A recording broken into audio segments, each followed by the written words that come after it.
President Trump calls for new leadership in Iran, the Ayatollah has accused the president of being behind the country's massive demonstrations.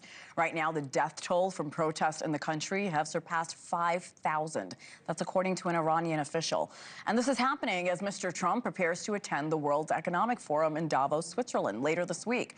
With us now, Daniel Levy. He is the president of the U.S. Middle East Project and a former Israeli negotiator. Dan, welcome back. Good morning. Good morning to you, Hannah.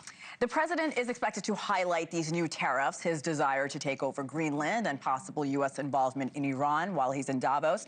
It's a busy week for our president. What do you think his overall message to the world will be? Well, I don't think we should be too surprised, Hannah, if we're treated to a kind of greatest hits of the president's spurious claims. All the peacemaking he has done, not really. All the economic success he has achieved, the effects of his tariffs, again, not really. We may see the board of peace previewed, and will also be treated, I'm sure, to more threats. Iran, Greenland, not sure where else that will be. And of course, these expected housing announcements. I imagine that a lot of people where you are, Hena, in America, will be asking themselves, well, that's all well and good, but how is that helping me? How's that helping the affordability situation? How is this making America or my pocket better again? And they won't have a good answer to that for an American president who seems more focused elsewhere.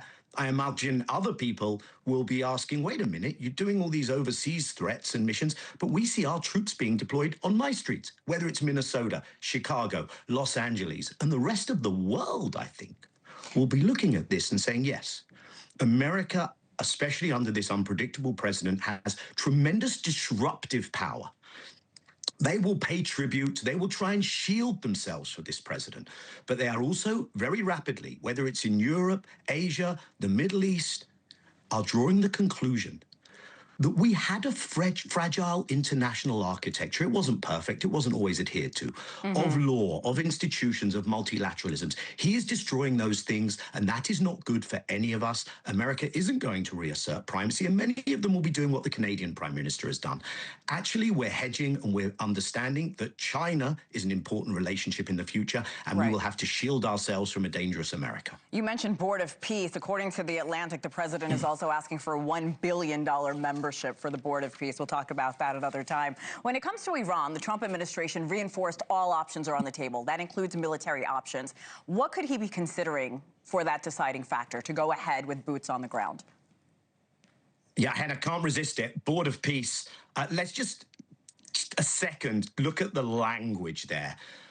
The boardroom is not where one makes peace. The boardroom is where one thinks about how you make money. And I think many people look at this and say, this is helping your tech bros, this is helping Wall Street. How is it helping either the people in the US or the rest of the world? Iran, I don't think we are looking at a scenario of boots on the ground. In that respect, I think the president is listening to some of the advice that says this will only end badly, Mr. President. Don't repeat the mistakes in that respect. But I think he is also susceptible to those voices who will misleadingly tell him there's a quick fix, one bang, we can bring down this regime.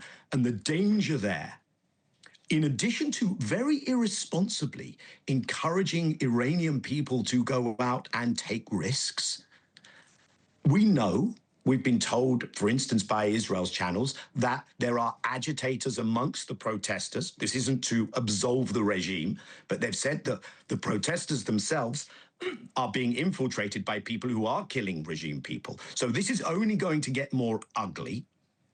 And in that respect, what I think we might see, because the president is dialing it up, dialing it down. He uses diplomatic deception. That's understandable. Just when you least think he might strike is precisely when he might do it.